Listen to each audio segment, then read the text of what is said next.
자, 이번에는 우리가 물량을 산출할 당시에 사용되는 산출서 양식에 대해서 설명을 드려보도록 하겠습니다. 자, 산출 탭에서 산출 기초 정보를 클릭을 합니다. 그러면은 새 프로젝트 명령을 실행했을 때 여기서 이 새 프로젝트 명령을 실행을 했을 때 단가 파일에서 기본적인 산출서 양식에 대한 정보를 복사를 해 옵니다.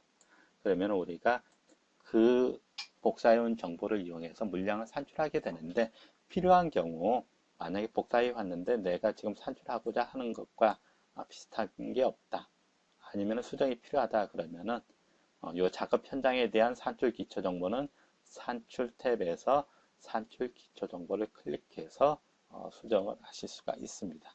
자, 그럼 간단히 이 화면에 대해 설명을 하면은, 왼쪽은 역시 마찬가지로 단가 마스터에 대한 계정입니다. 관료, 백관, 3507 나사식 선택하면은 3507 나사식에 등록되어 있는 자재 리스트가 보여지게 됩니다. 자, 아래 화면이 우리가 물량 산출할 때 이용할 양식입니다. 가대라는 것을 선택을 해볼까요? 그러면은 가대 왼쪽에 보면은 조그만 플러스 표시 아이콘이 보입니다. 플러스 표시가 있다라는 것은 하위 아이템으로 어떤 게 등록이 되어 있다, 이렇게 이해를 하시면 됩니다. 자, 플러스 표시를 클릭을 하게 되면은 플러시 그 산출서 안에 대표 등록되어 있는 대표 품명들이 보여집니다. 앵글이라는 대표 품명에 있고, 명령에 이제 support m calculation이라고 명령이 되어 있는데, 이 아이템을 클릭하고 물량을 산출하게 되면은 이 앵글 밑에 등록이 되어 있는 자재들이 산출이 이루어지게 됩니다. 자, 또 한번 대표 품명에서 플러스 표시를 클릭을 해 보도록 하겠습니다. 그럼 앵글 밑으로는 기역 경강에서 세 가지가 등록이 되어 있는데, 규격이 50 곱하기 50 곱하기 6이네요. 자, 그 밑으로는 65 곱하기 65 곱하기 6으로 되어 있고, 자, 대표 품명, 대표 규격이 이렇게 되어 있습니다. 대표 규격을 앞에 갖다 놓고 보지요. 나중에 우리가 물량을 산출할 당시에 앵글을 클릭하면은 이제 support m calculation 명령에 의해서 앵글에 대한 메타를 산출을 할 수가 있는데, 그때 이 대표 품명 앵글을 클릭하면은 대표 규격을 물어보게 됩니다. 그때 이 안에 되어 있는 이 대표 규격을 사용자가 캐드 화면에서 입력을 하게 되면은, 내가 만약 65 곱하기 65 곱하기 6을 입력했다, 그러면 이 두 번째에 해당되는 자재로 물량이 산출이 되게 됩니다. 그러면은 기역 현강 65 곱하기 65 곱하기 6짜리 1m가 산출이 되게 되면은 동시에 철물 제작 설치가 같이 산출이 되고 조합 페인트가 같이 산출이 되게끔 되어 있습니다. 자, 여기에서 X 표시를 클릭하면 다시 상위 레벨로 이동을 하게 됩니다. 가장 위의 레벨이 산출서가 되고, 이 산출서 밑으로 플러스 표시 클릭해서 들어가면 두 번째 레벨이 산출 요소로서 대표 품명들로 이루어져 있습니다. 이 대표 품명 밑으로는 다시 이제 실질적으로 산출되는 산출 주자재가 들어있고, 이 주자재가 산출이 됨으로써 필요한 나머지 부자재들이 있다. 그럼 다시 클릭을 해서 들어가서 이 안에 필요한 부자재들을 등록을 해 놓으시면 됩니다. 앵글 같은 경우는 좀 특이해서, 우리가 자, 앵글을 클릭해서 물량을 산출한다 그러면 이제 1m가 산출될 때 이제 앵글은 킬로그램으로 들어가야 되니까 1m당 킬로그램을 수량란에 적어줍니다. 할증은 1이면 이제 100%로 그냥 산출이 이루어진다, 그 뜻이겠지요. 그래서 자, 수량이 50 곱하기 50 곱하기 6짜리는 1m당 4.43kg고, 이 안에 부자재도 1m당 수량을 넣어 놓으시면 됩니다. 자, X 표시 클릭해서 위에 단계로 올라가 보지요. 자, 그 다음에 닥트 아연도. 자, 이 산출서에는 일반 함석 닥트에 대한 자재들이 등록이 되어 있고, 요 산출서 들어가면 당연히 이제 PVC 닥트 산출에 필요한 자재들이 등록이 되어 있겠지요. 그러면은 닥트 아연도 선택해서 들어가 보도록 하지요. 자, 닥트 아연도라는 산출서를 선택해서 들어오니까 아연도 닥트가 있고, 입상 닥터, 그 다음에 VD, FD, FVD 등이 쭉 들어있어요. 그 다음에 명령이 있고 옵션이 있고 시퀀스 넘버가 있고 비고가 있습니다. 자, 그럼 각 칼럼마다 역할에 대해서 제가 간략하게 설명을 드리면은 대표 품명이다. 그럼 우리가 실질적으로 캐드상에서 물량을 산출할 때는 이 대표 품명을 클릭해 가면서 물량을 산출하게 됩니다. 아연도 닥트라는 대표 품명을 클릭해서 하게 되면은 이제 닥트를 산출하는 명령이 실행이 되는데 그 명령은 덕트로 되어 있습니다. 만약에 이 명령이 없다. 그러면은 아연도 닥트를 클릭하고 물량을 산출해도 덕트가 산출이 되지 않습니다.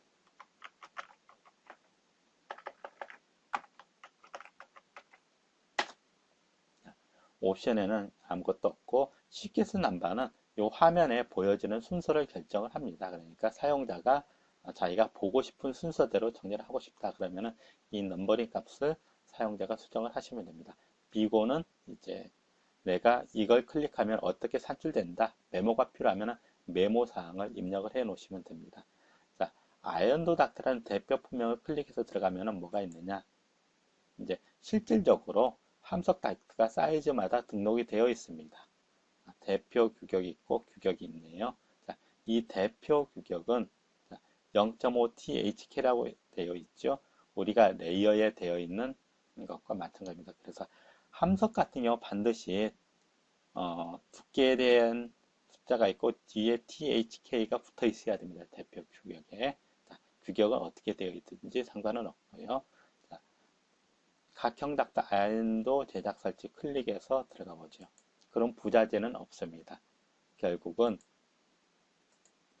이 아연도 닥터를 클릭해서 물량을 산출하게 되면 순수하게 요 각형 닥터 제작 설치에 대한 1위 대가만 산출이 됩니다. 여기에 대한 지지처리물은 당연히 안 나오겠죠. 이게 1위 대가니까 실제 1위 대가 안에 이제 부자재들이 들어가 있으니까 별도로 부자재가 필요가 없는 거지요. 입상 닥터가 있습니다. 입상은 우리가 입상 도면이 실제 사이즈로 그려져 있지 않기 때문에 친구에 대한 입력 기능이 필요합니다. 그래서 명령어로 rDact라고 되어 있는데 이 항목을 선택해서 물량을 산출하게 되면은 입상에서 우리가 닥트를 산출을 할 수가 있습니다. 자, 이 위의 덕트는 평면상에 있는 덕트를 산출하는 부분이고, 자, rDact는 라이저 닥트에서 입상에 대한 닥트를 산출하는 겁니다. 근본적인 차이점은 평면상은 실척으로 도면이 그려져 있고, 입상은 실척이 아니기 때문에 층고만큼 길이를 입력받는 기능이 별도로 들어가 있습니다. 그 명령이 rDact다. 그렇게만 이해를 하시면 되고, 그 다음에 VD. VD는 우리가 이제 명령을 단파라고 되어 있습니다. 단파라는 명령을 갖게 되면은 VD를 클릭하고 캐드 화면에서 라인을 선택하고 글씨가 들어갈 위치를 찍어주면은 라인에서 사이즈를 읽어서 VD 하나를 산출해 주게끔 명령이 작동을 합니다. 자, VD를 클릭해서 들어가 볼까요? 그럼 실질적으로 주자재가 이렇게 들어가 있고요. VD 안에 뭔가 필요하다. 그러면은 이 부자재를 연결을 해주면 되는데 현재 VD에는 부자재가 들어가 있지 않습니다. 그러면 FD. FD 선택해서 부자재 들어가면 점검구가 하나 되어 있습니다. 결국은 FD가 하나 산출될 때마다 점검구도 역시 같이 하나씩 산출이 이루어진다. 그렇게 이해를 하시면 됩니다. FVD 클릭해 볼까요? FVD는 역시 점검구 하나에 FVD 핸들 하나가 같이 산출이 되네요. 그래서 쭉 보시면은 자, 단파는 그런 명령을 수행한다. 자, 그릴이라고 있습니다. 제가 비고란에도 써놨는데 그릴 같은 경우는 우리가 도면상에서 직접 산출을 할 수가 없어요. 일람표상에 그릴 사이즈 넣고 수량이 기록이 되어 있죠. 그러한 경우에 이 그릴 명령을 이용해서 특정 기구류를 산출을 합니다. 자, 일람표상에서 규격과 수량을 선택해 가면서 산출하는 명령이 그릴 명령입니다. 그래서 그릴, 레지스터, 루버, 소음기 이러한 유들은 일람표에서 우리가 산출을 하기 때문에 명령에다 그릴이라고 입력을 해 놓은 겁니다. 그리고 옵션 안에 면적이라고 되어 있어요. 면적. 그러면은 그릴에 대한 면적으로 그릴 클릭해 들어가면 이제 여기에 대표 규격된 면적으로 되어 있죠. 그러면은 몇에 몇 짜리 그릴 이런 식으로 프로그램이 자동적으로 산출을 해줍니다. 최적이라고 되어 있습니다. 이거는 소음 첨버나 소음 앰버, 소음기 뭐 이런 것들이 이제 규격이 세 가지가 필요하죠. 장변, 단변, 높이 이런 것들이 이제 최적이라고 옵션 해주면은 규격이 3개로 해서 우리가 단가를 낼 때도 최적당 단가가 계산이 됩니다. 닥터3는 이제 면적이겠죠. 자, 닥터3 같은 경우는 명령이 닥터3입니다. 그러면 실제 닥터가 500에 500짜리다. 그러면은 닥터3는 600에 600. 자, 100씩 커집니다. 스텝망, 동망은 이제 닥터 스크린 해서 닥터 면적만큼 계산이 되고요. 캔버스 하면은 이제 닥터 면적의 캔버스 길이를 0.3으로 해서 캔버스 면적을 자동적으로 산정을 해줍니다. 자, 그러면 닥터는 이 정도로 설명을 마치고 우리가 배관에 대해서 알아보죠. 자, 일반적으로 많이 쓰는 게 동관이고 강관인데 백관으로 설명을 드리도록 하겠습니다. 자, 이 산출선은 어디까지는 나사 타입으로 산출되고 어디부터는 용접 타입으로 산출이 된다. 네, 그런 의미죠. 결국은 65니까 50mm까지는 나사 부속이 산출이 되고 65mm부터는 용접 부속이 산출이 된다라고 알 수가 있는 거죠. 그래서 이제 산출서 명칭은 사용자가 알아볼 수 있게끔 주시면 됩니다. 자, 클릭해서 한번 내부로 들어가 볼까요? 그러면은 대표 품명에 파이프 가로 열고 행거, 뭐 유볼트 너트, 레스팅 슈, 블록 슈, 뭐 입상 이런 식으로 되어 있네요. 자, 행거 말에서도 알 수 있듯이 이걸 클릭하면은 자, 파이프와 행거가 같이 산출되는구나. 자, 두 번째는 파이프와 3m마다 유볼트 너트가 하나 산출이 된다. 이제 레스팅 슈, 블록 슈가 산출이 된다. 자, 이거는 이제 입상을 산출하는 명령이다. 그래서 RDP라고 되어 있습니다. 입상을 산출하는 명령은 RDP다. 입상 배관. 결국은 이제 동관이라든가 강관이라든가 스테인리스 파이프라든가 이런 것들은 RDP로 하시면 되고 평면상의 파이프 물량은 명령이 DP입니다. 드림 파이프 약자에서 DP로 결정을 했습니다. 그러면은 대표 품명을 클릭해서 안으로 한번 들어가 보죠. 여기 보면은 주요 자재가 15mm부터 50mm까지는 나사식 파이프가 매핑이 되어 있습니다. 65mm부터는 용접식 파이프로 매핑이 되어 있네요. 자, 만약에 300mm까지 이렇게 하고 350mm부터 내가 다른 걸 하고 싶다. 그러면 삭제하고 다른 자재를 갖다 놓으시면 됩니다. 그러면은 강관 나사시에 15mm를 클릭해서 산출 주자재에서 클릭해서 부자재로 이동을 해볼까요? 그러면 산출 부자재에 파이프 행거가 수량이 0.5로 되어 있습니다. 결국 2m마다 하나씩 산출을 한다는 얘기겠죠. 1m당 수량 칼럼에다 넣어주시면 됩니다. 만약에 3m마다 행거를 하나씩 적용하고 싶다. 그럼 1 나누기 3 하면 값이 나오겠죠. 그 수량을 수량 칼럼에다 넣어주시면 됩니다. X표 눌러서 상위로 올라오죠. 65mm 클릭해 볼까요?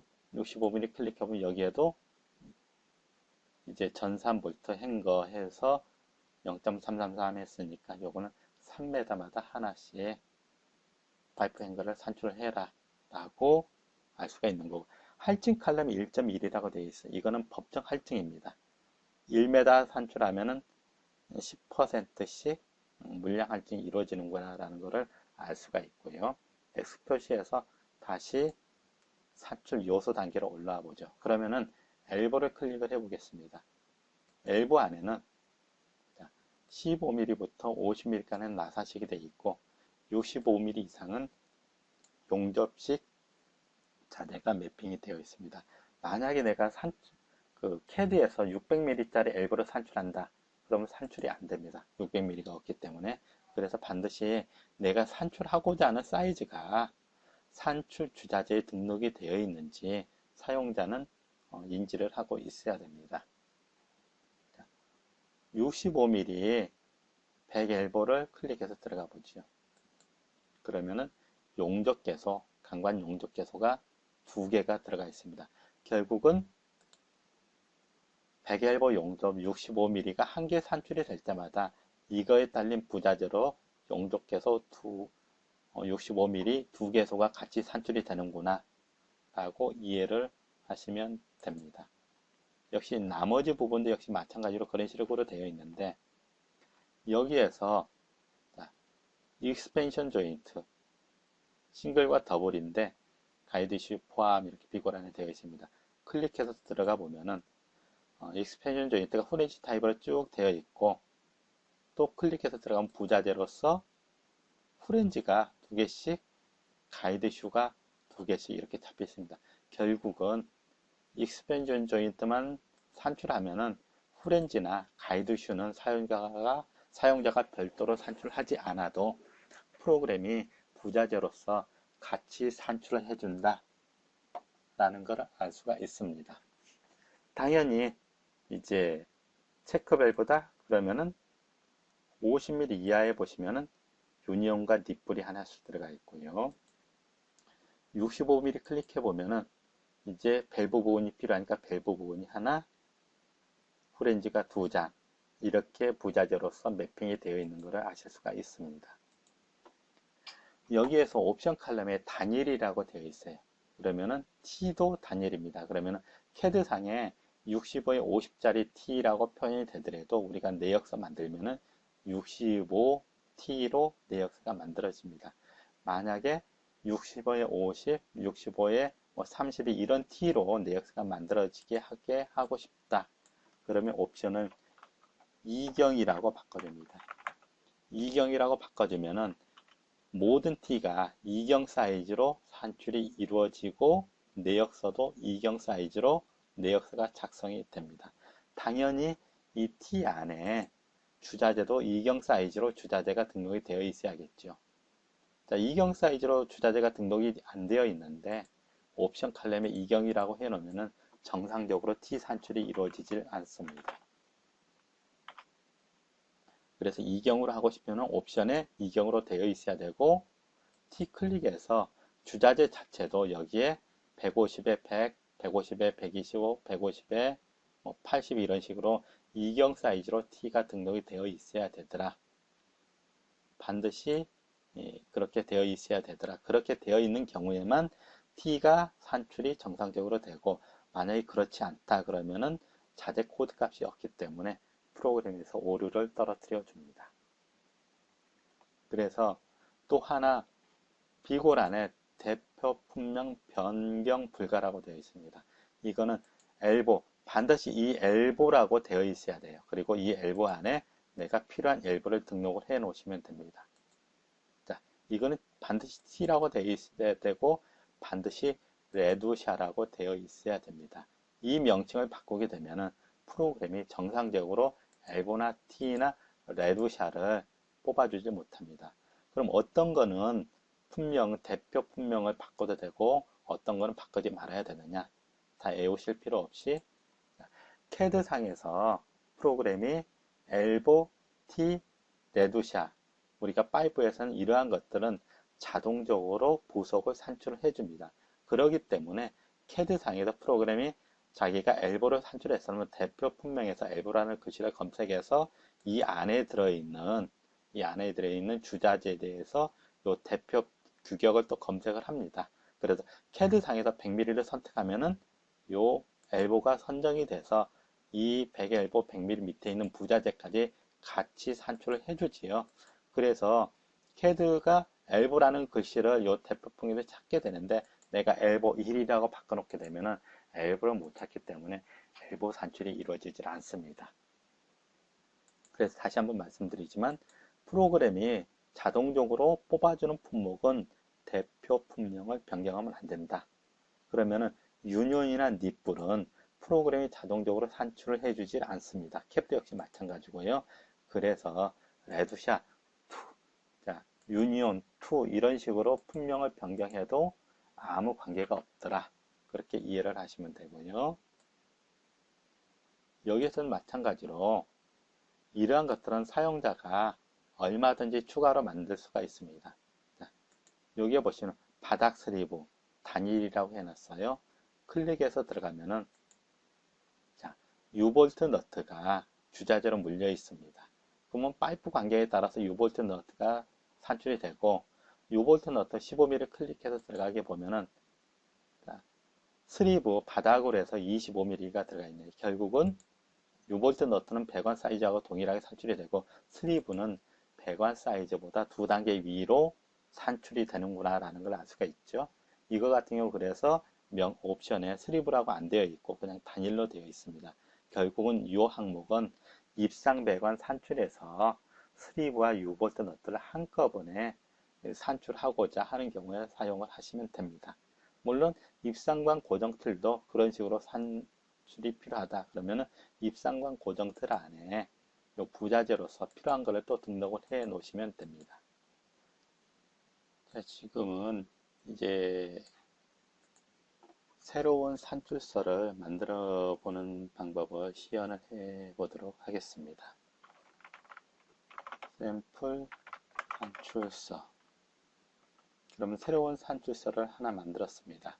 기존 산출서를 복사해서 새로운 산출서로 한번 붙여넣기를 해보지요.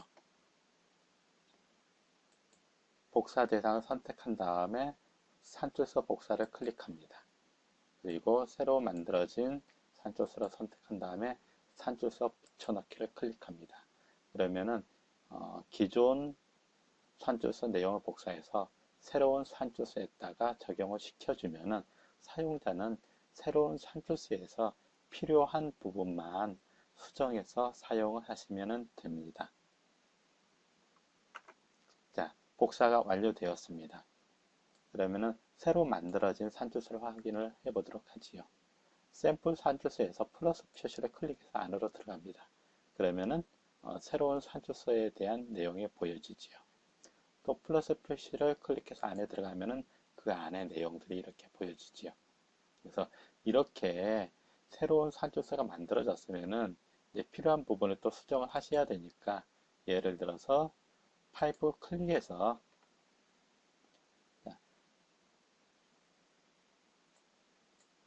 100mm부터는 내가 동관을 쓰지 않고 다른 파이프를 쓰겠다. 100mm부터 백관을 적용을 시켜보지요. 100mm에서 250까지. 커서는 아래 화면에서는 100mm에 갖다 놓으시고요. 여기서 주자재 변경하게 되면은 지금 이 자재들이 동관에서 위에 지정되어 있는 백관으로 바뀌게 됩니다. 주자재 변경. 그러면은 보시는 바와 같이 동관이 백관으로 바뀐 걸 확인을 할 수가 있습니다. 백관, 그 기존 동관 안에 들어가 있던 부자재는 어떻게 되느냐? 클릭해서 들어가 보시면 부자재는 그대로 남아 있습니다. 만약 부자재가 필요 없다. 그럴 경우도 있겠죠.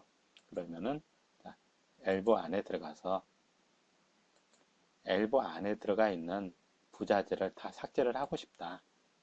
그러면은 엘보를 블럭을 잡습니다. 그리고 삭제할 부자재가 있는 쪽으로 이동을 해야겠지요. 그래서 용접 및 접합에서